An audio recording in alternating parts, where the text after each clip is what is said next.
le maléfice de la sorcière aux yeux verts.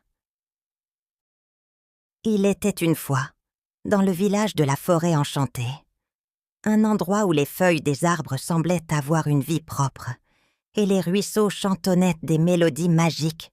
Une sorcière aux yeux verts, Zéphirine, faisait trembler de peur les habitants. Zéphirine était réputée pour ses maléfices, et chaque nuit, lorsque les étoiles dans le ciel semblaient bouger selon un équilibre instable, tout le monde devait rentrer chez eux, sinon ils se transformaient en souris. Selon la légende, elle avait juré de venger la mort de ses parents, tués par un groupe de braconniers sans pitié, et de rendre la justice aux animaux de la forêt. Mais jamais personne n'avait vu son visage, car elle portait un masque de velours noir qui la cachait complètement. Lorsque la lune était pleine, les villageois apercevaient des étoiles dans le ciel qui semblaient se mouvoir en équilibre précaire, comme si elles étaient liées par un fil invisible.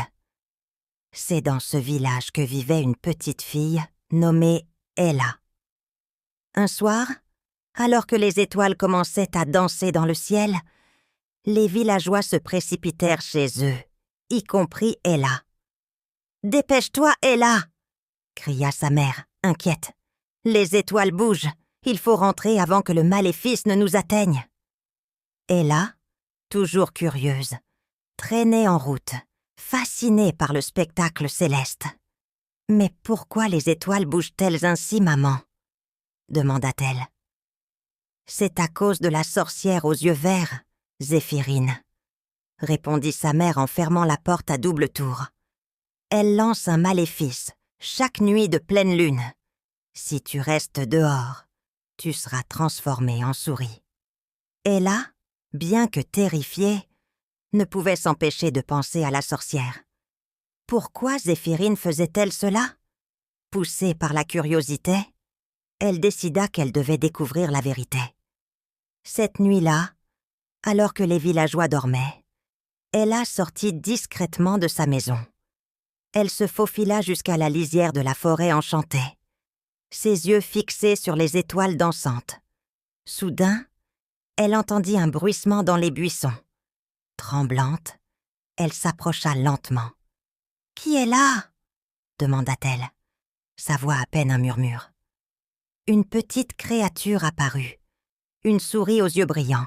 « Ne crains rien, petite, » dit la souris d'une voix étonnamment douce. « Je suis l'un des nombreux villageois transformés par le maléfice de Zéphirine. Je m'appelle Théo. » Ella s'agenouilla pour mieux voir la souris. « Théo, pourquoi Zéphirine fait-elle cela ?»« C'est une longue histoire, » répondit Théo.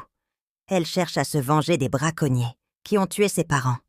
Elle pense que les villageois sont complices parce qu'ils n'ont rien fait pour arrêter les braconniers. » Ella fronça les sourcils.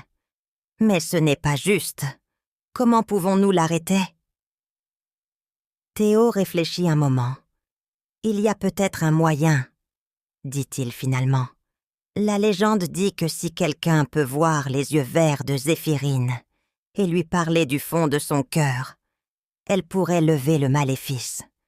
Mais personne n'a jamais réussi à la trouver sans se faire transformer. » Ella sentit son cœur battre plus vite. « Je dois essayer, pour toi et pour tout le monde dans le village. » Avec Théo sur son épaule, Ella s'enfonça plus profondément dans la forêt enchantée. Les arbres murmuraient des secrets, et les ruisseaux fredonnèrent des chansons anciennes. Ils marchèrent jusqu'à ce qu'ils atteignent une clairière, où une petite cabane se dressait. Des lanternes magiques flottaient autour, éclairant la nuit de leur lueur douce. « C'est ici que vit Zéphirine, » chuchota Théo. Ella prit une profonde inspiration et s'approcha de la porte. Elle frappa doucement.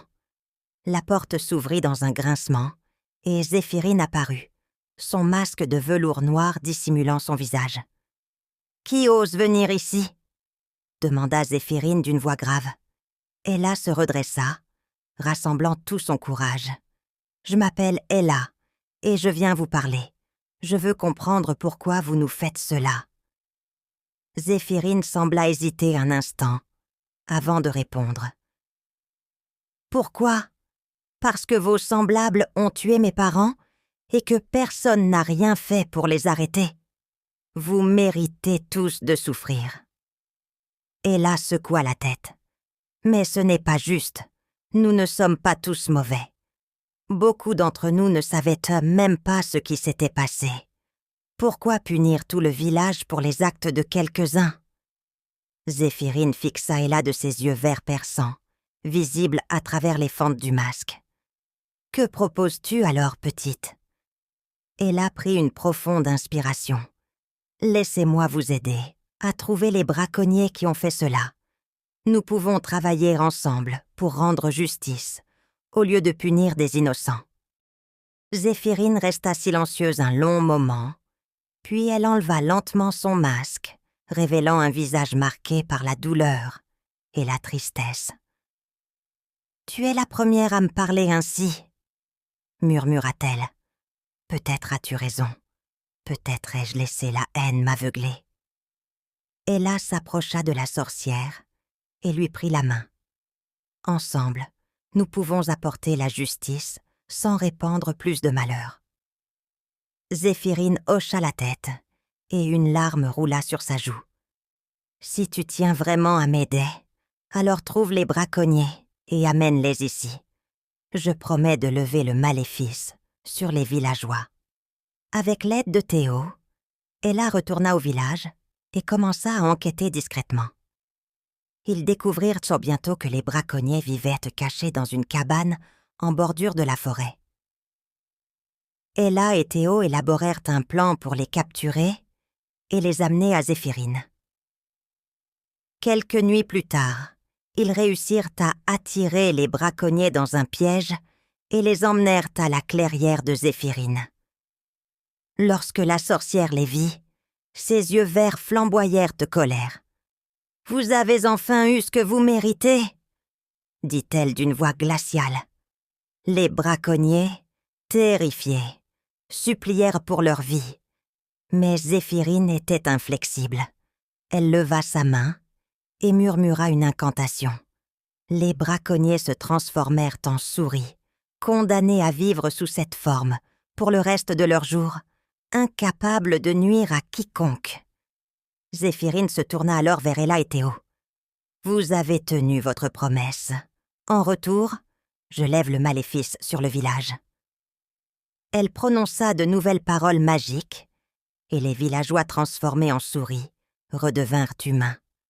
Le village de la forêt enchantée retrouva sa tranquillité, et les habitants apprirent à coexister avec Zéphirine, qui devint une protectrice de la forêt. Ella devint une héroïne, et sa sagesse et son courage furent chantés pendant des générations. Zéphirine, libérée de sa douleur, trouva enfin la paix et la rédemption. Ensemble, elles veillèrent à ce que la justice et la magie coexistent harmonieusement dans la forêt enchantée. Nous voilà arrivés qu'à la fin de cette aventure magique sur Raconte-moi une histoire. Nous espérons que vous avez apprécié cette histoire autant que nous avons aimé vous la raconter. N'oubliez pas de vous abonner à notre chaîne pour ne manquer aucune de nos prochaines aventures.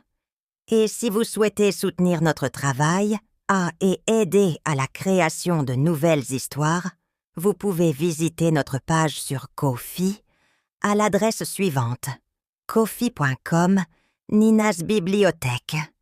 Vous trouverez le lien dans la description. Merci pour votre soutien et à bientôt pour de nouvelles découvertes.